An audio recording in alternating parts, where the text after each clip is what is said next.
ceremony. And alright guys, the ceremony is about to begin, so I'm going to zoom all the way in so y'all can see the ceremony. And here we go. Golden Spike National Historical Site, Promontory, Utah. This is pretty cookie, Pops. Good morning, folks. Oh, look at that. For anybody who's been here in years past, these are two old familiar faces. My name is Leslie Crossland. I'm the superintendent here at Golden Spike National Historical Park. And we're going to have a special presentation today. I did want to introduce our Master of Ceremonies, Norm Nelson. Norm! Woo! Norm is the co-chair of our Friends Group, Golden Spike Association. The other co-chair is, believe it or not, Willie Nelson. No way! Where's he at? Somewhere in this crowd, and together they've supported us for over 20 years now. Norm has a presentation he'd like to make at this point. Thank you. I lived in Austin for 26 Okay, years. this is off the cuff, and you don't know this is going on. Would Strobridge and Reed bring our star player up here? I want you to know I was so bright, my father called me son.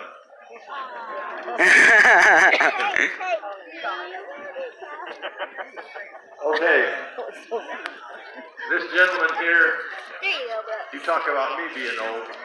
Dirt was invented after this guy was born. And he's been doing this reenactment since 1969. Let's give him a big hand. Woo!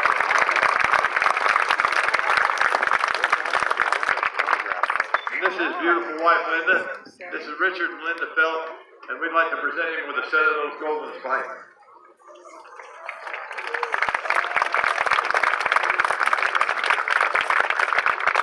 And now if we don't get to work, Bob's going to yell at us. We'd like to thank you all for the honor and privilege of doing this for you today. Have a great day, and thank you for coming to the Golden Spike Site.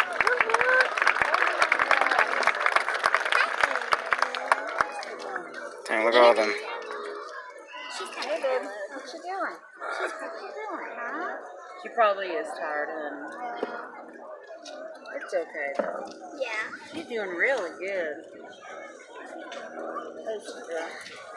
It's good that she's She's a good doggy, I know. She's just a little angry. Oh, she still loves you. Right, Annie?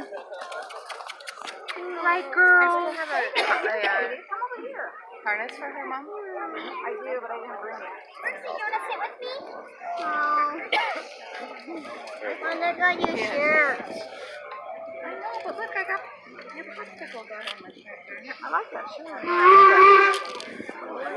Right, Yeah? Mom, are you good with that? I should get out of the way.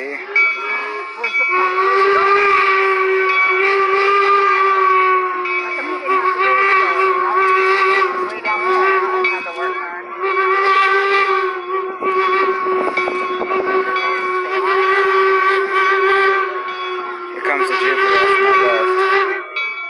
Sounds like it's fine. What? What? Sounds like it's fine. They're talking to each other down here.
Gorgeous.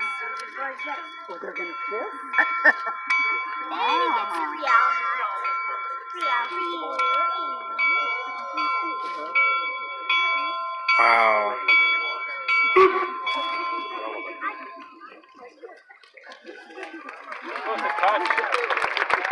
Woo!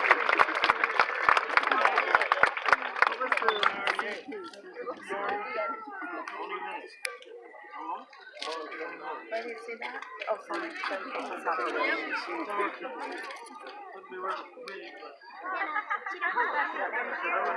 I don't. Union Army. Never been dark. Yeah, there, guys. There's the Union soldiers. Just remember, guys, this is 1869 today, not 2019. I think they're about to do a 21 gun salute. Sorry. I think they're gonna like raise like the one they had back in that year. Oh, that'd be nice. Stand up.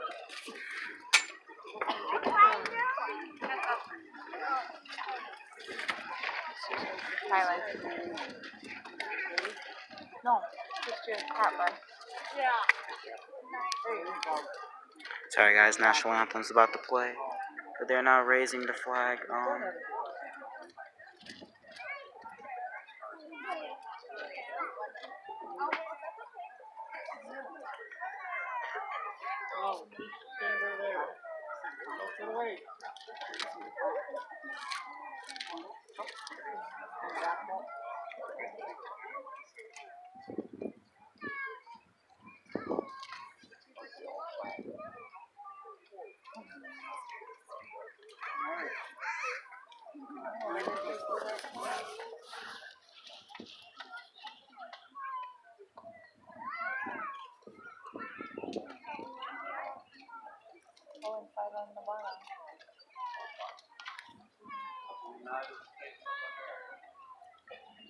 Republic for which it stands, one nation, under God, indivisible, with liberty and justice for all.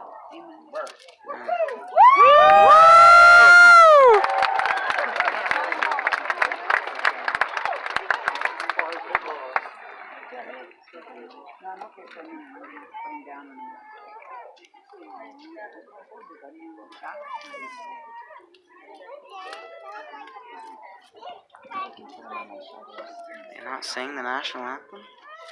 They just did the Pledge of Allegiance. Oh, so that was it. That was the respectful. Okay, so we can sit.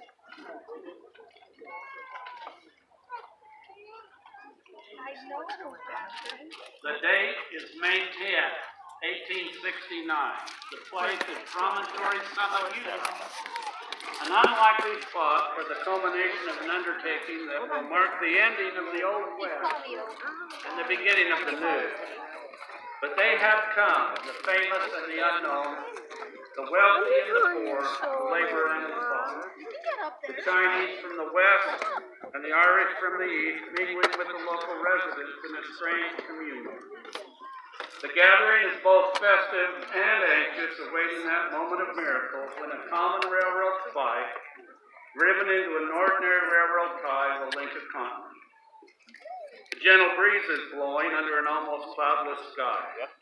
The thermometer on the shaded side of the Central Pacific Telegraph car registered 69 degrees. Above the babble of voices can be heard the soft hissing of the steam locomotives, which herald the beginning of a new era. A polished tie of laurelwood has been placed in its ceremonial position by the construction superintendent of both railroads. And then Edgar Mills, a wealthy banker and friend of the Central Pacific officials, steps forward and signals for silence. And so a nation, as well as the spectators gathered here, await as the drum of men's hopes and prayers and dreams begin to unfold on this 10th day of May, 1869, and you are here. Ladies and gentlemen, on behalf of the officials of both railroads, the Union Pacific and the Central Pacific, I bid you welcome. We are met today to commemorate a project which is a remarkable example of the vision, the determination, and the labor of thousands of men in a union which this day shall be consummated forever. Yeah. We are assembled here to link the ends of the earth to join the raw riches of the American West with the finished products of the industrial East. We are also met this day with mixed emotions, with joy that in a combined effort and a common cause, the brains, the sweat, and the muscle of thousands of men have joined together under the guidance of Almighty God. But it is with profound sorrow that we remember to pay homage to the hundreds of men who gave their lives that we might stand here in this moment and share one with another.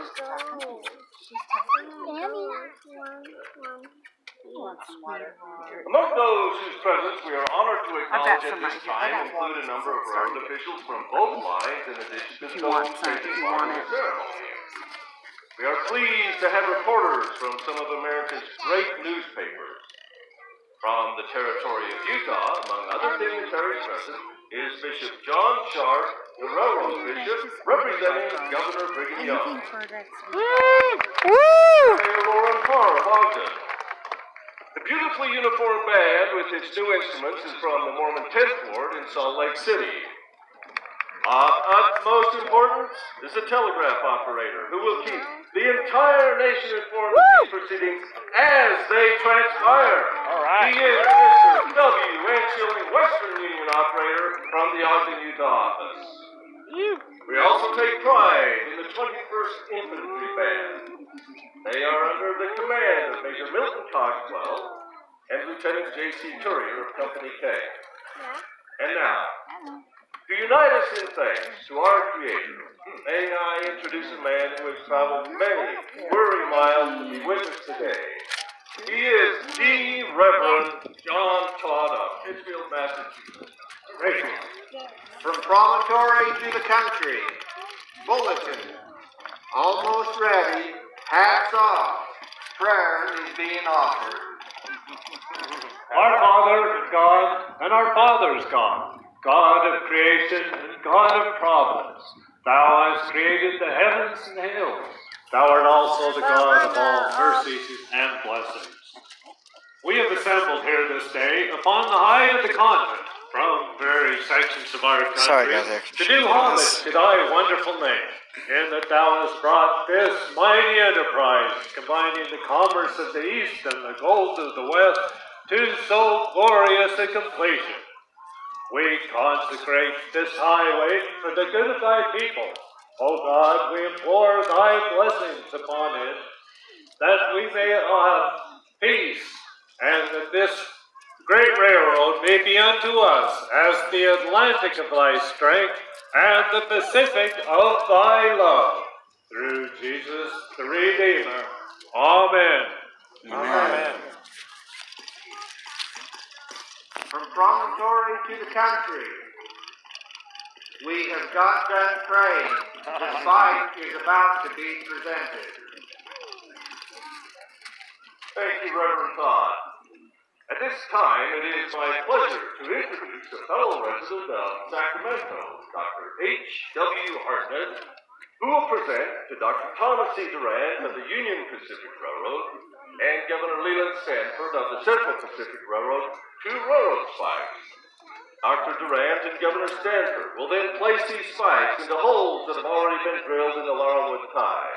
But these are not ordinary spikes. Ladies and gentlemen, these are golden spikes made from pure California gold.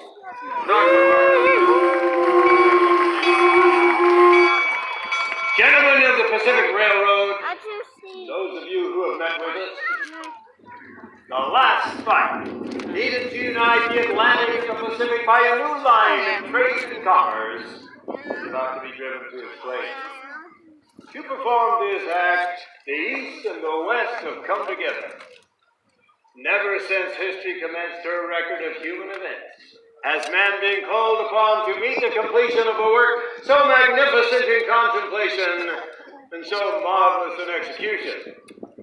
California, within whose borders and by whose citizens the Pacific Railroad was inaugurated, desires to express her appreciation of the vast importance to her and her sister states of the great enterprise which by joint action is about to be consummated.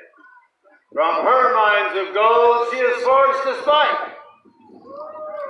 From her laurelwood she has unitized, and by the hands of her citizens she offers them to become part of this great highway which is about to unite her in closer fellowship with her sisters of the Atlantic.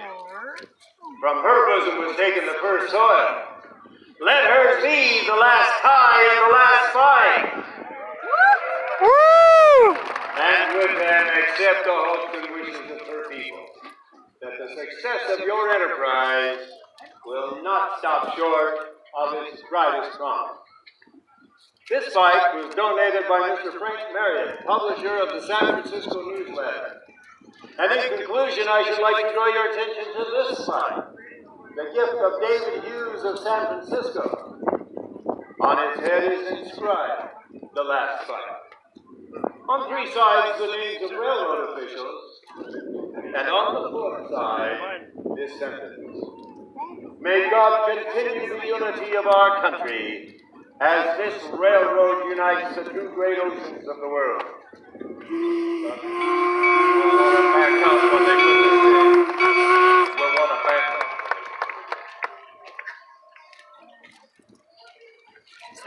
Already fine.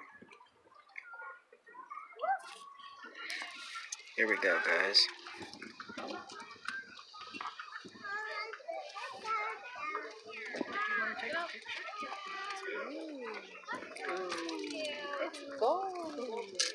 Where? What's gold? Putting in there now, guys.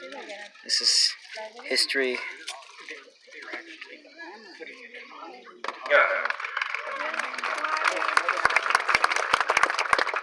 Thank you, Dr. Harkness. And now I would like to introduce Mr. F.A. Tridle, a United States Railroad Commissioner and candidate for governor of the great state of Nevada.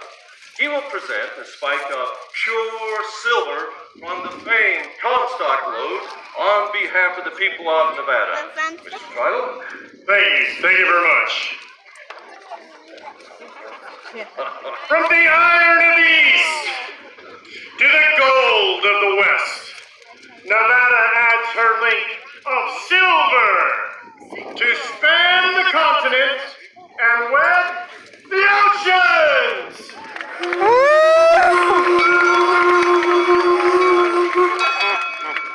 We are highly honored today with the presence of the Honorable Edson P.K. Safford, who is en route to Arizona as the newly appointed territorial governor. He was kind enough to delay his journey to his new headquarters in order to make a presentation on behalf of the Arizona Territory. Mr. Safford? Ribbed with iron, clad in silver, and crowned with gold, Arizona presents her offering to the enterprise that has spanned the continent and directed the pathway to commerce.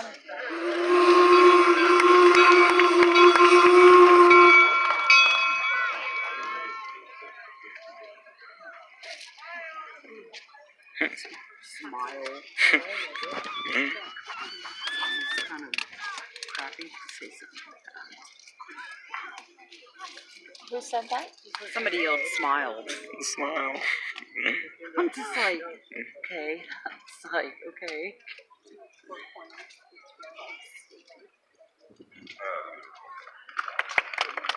No, beautiful. Thank you, Governor Safford and Mr. Tridle. Alright. And now, friends, it is not only my duty, but my honor and privilege to introduce a man of vision, a man of courage, a humanitarian, and one who is highly esteemed by those of us who call him our friend. He is a Californian whose farsightedness has contributed in large measure to the success of this great enterprise. Ladies and gentlemen, the President of the Central Pacific Railroad, Governor Leland Stanford. Gentlemen, the Pacific Railroad companies accept with pride and satisfaction these gold and silver tokens of your appreciation of the importance of our enterprise to the material interests of the whole country, north, south, east, and west. These gifts shall receive a fitting place in the superstructure of our road. But before driving the last stop in the completion of the Pacific Railroad, allow me to express the hope that the great importance which you are pleased to attach to our enterprise may be in every respect fully realized. This line of rail connecting Atlantic and Pacific, and according to Congress, a new track that will prove, we trust, the speedy forerunner of increased facilities. The day is not far distant when 3 tracks will be found necessary to accommodate the commerce and travel which shall keep strengthened across this continent. Freight will only move in one direction on each track, and at rates of speed to answer the demand of cheapness and time. In conclusion, I might add, we hope to do ultimately that which is now impossible on long lines, transport coarse, heavy, and cheap products at living rates to the trade.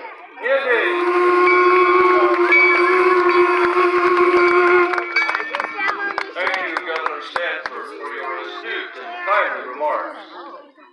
We regret that Dr. Durant is suffering from a severe headache and has temporarily retired to his quarters.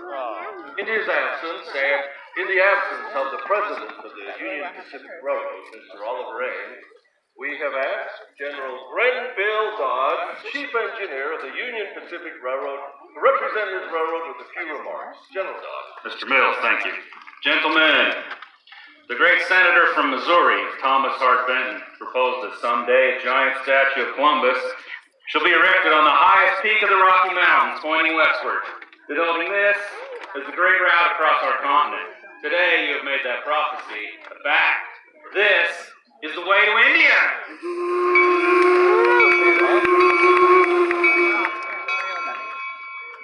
Thank you, General Dodge. Ladies and gentlemen, that moment for which you and the entire nation have been waiting, the driving of the last spike, is at hand. At this time, we wish to commend both railroad companies and their workers for their hard work and efficiency in bringing this monumental undertaking to its successful fruition in a record 6.5 years instead of the 12 years allotted to the venture. The final presentation in the form of a silver-plated spike ball will be made by Mr. L.W. Cole, President of the Pacific Union Express Company, after which Governor Stanford and Dr. Durant will make a few ceremonial taps on the precious metal spike with them all. Mr. Cole. Thank you. Railroad officials, honored guests, and friends, it is the privilege of the officers and workers of the Pacific Union Express Company to add their congratulations upon the completion of this modern-day miracle. This silver-plated spike mall is symbolic of our good wishes.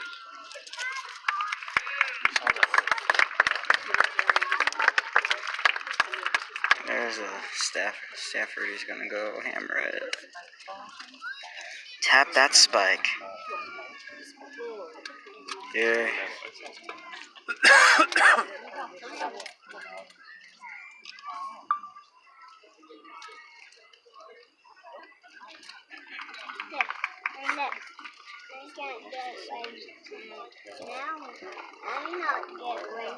Nope, she can't get away now.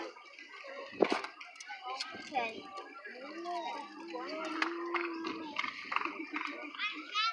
Yeah. Very nice.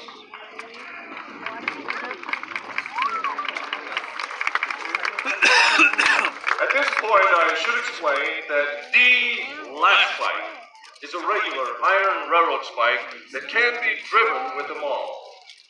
Both the spike and the maul have been wired to the transcontinental telegraph line so that people everywhere can hear the blows as the spike is driven. And now, ladies and gentlemen, time has come. Boston and New Orleans have wired that they are ready and waiting. Indeed, throughout the length and breadth of the country, people everywhere are waiting at every Western Union station. As Mr. Schilling gives the signal that the last spike is driven, a magnetic ball will fall in the dome of the National Capitol. In San Francisco, the fire alarm bell will ring. A volley of 200 rounds will be fired in salute at Fort Point, and in Philadelphia, the Liberty Bell will ring again. Hey! Gentlemen, are you ready? We're ready. From promontory to the country. Bulletin, all ready now. Dr. Durant has adjusted the spike. The spike will soon be driven. The signal will be 3 dots for the commencement of the blows.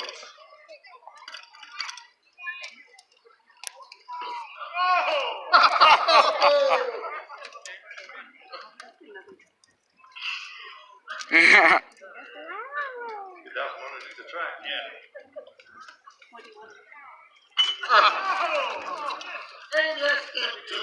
Perhaps we need a real worker up here to finish this railroad. There you go. Yeah.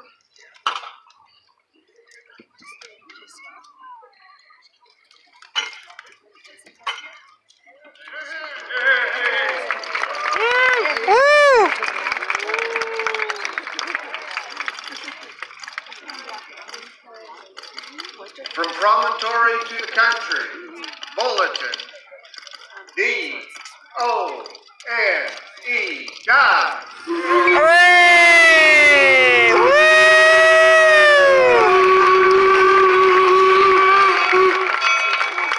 All right, guys, that was it. The one Pacific Railroad across the United States. From promontory to President Ulysses S. Grant. Washington, D.C., final bulletin. Mr. President, the last rail is laid, the last spike is driven. The Pacific Railroad is completed to a junction 1,086 miles west of the Missouri River, 690 miles east of Sacramento City, California. Ladies and gentlemen, we want to hear all of you. 3 cheers for the Union Pacific Railroad. Hip, hip, Hooray! hip, hip, Hooray! Hooray! Some of you are hip hip now. Let's get it right. hip, hip, Hooray! Hooray! Hip, hip, hooray! Central Pacific. At that moment, one era ended and another began. The golden spike became a symbol of hope for a better way of life with new challenges yet to be accomplished. We thank you, ladies and gentlemen, boys and girls, all of you for being with us today. Thank you.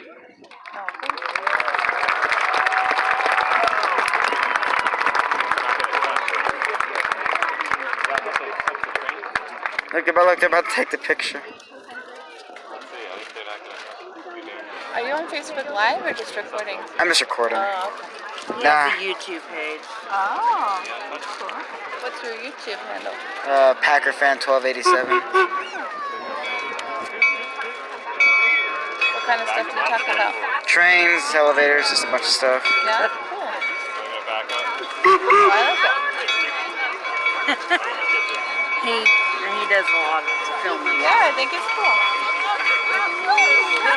Alright, son, we're gonna have to get... Alright, guys, that is it.